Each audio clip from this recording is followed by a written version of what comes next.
Welcome to The Explainer. Today we're diving into an article with a really provocative title. It talks about rats jumping a sinking ship to describe what the author sees as a full-blown civil war brewing on the political right.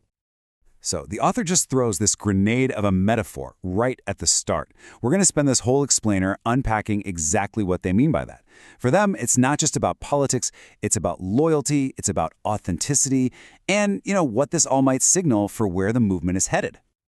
Okay, first things first. The author sets the scene for us. They argue that there's this huge power vacuum opening up on the right. The idea is that some of the old guard, the big names, are kind of fading out, and that's creating a space where a new fight for the top spot was, well, pretty much bound to happen. So, who's in the ring? According to the article, it boils down to three main players. You've got Ben Shapiro, who the author describes as doing rage-bait content and shilling for the Israeli government. Then there's Nick Fuentes, who they say is trying to hold Republicans' feet to the fire. And finally, Tucker Carlson, who's supposedly trying to hold on to relevance as his show becomes more like a podcast. The way the author sets them up before everything kicks off is super important for understanding the whole story. All right, so that's the setup.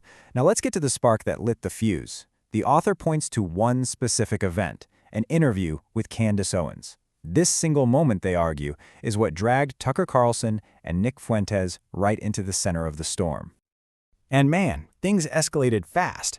Just look at this timeline.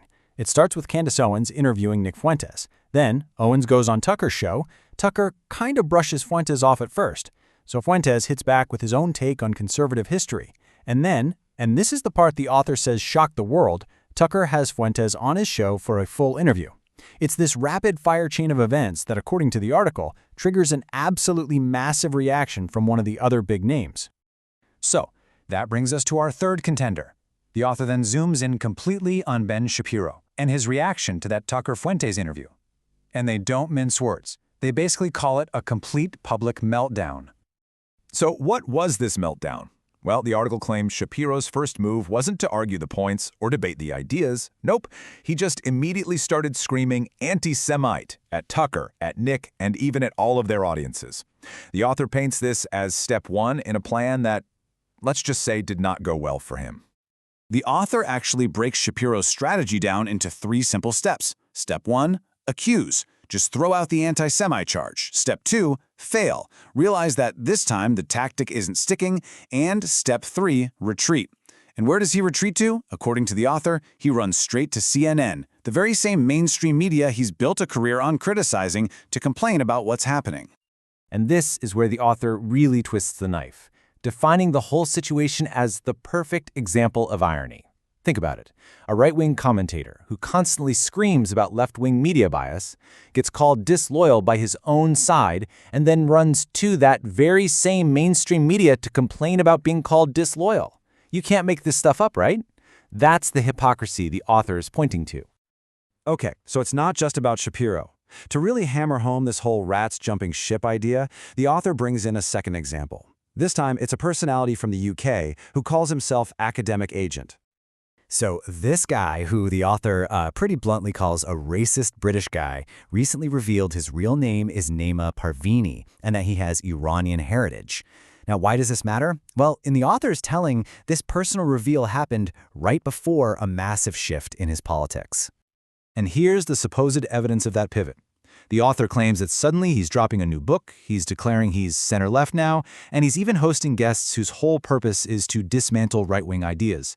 He even apparently claimed the right wing lost all its intellectuals after Trump's 2024 re-election. So for the author, this is case in point. Another stowaway, another rat, abandoning the movement when it's convenient.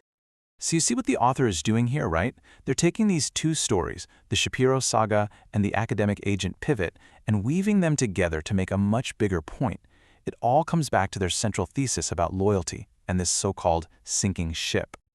And here's the real heart of the argument. For the author, this isn't about people changing their minds on policy. No, it's about something deeper, authenticity. They're basically saying these guys were never really true believers. They were just stowaways, using the movement for their own personal gain. And now that things are getting rough, they're showing their true colors. And to really drive it home, the author ends with this pretty powerful historical comparison.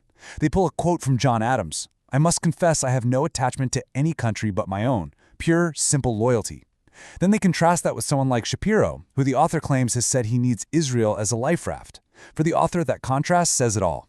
It's an indictment of what they see as a completely divided loyalty.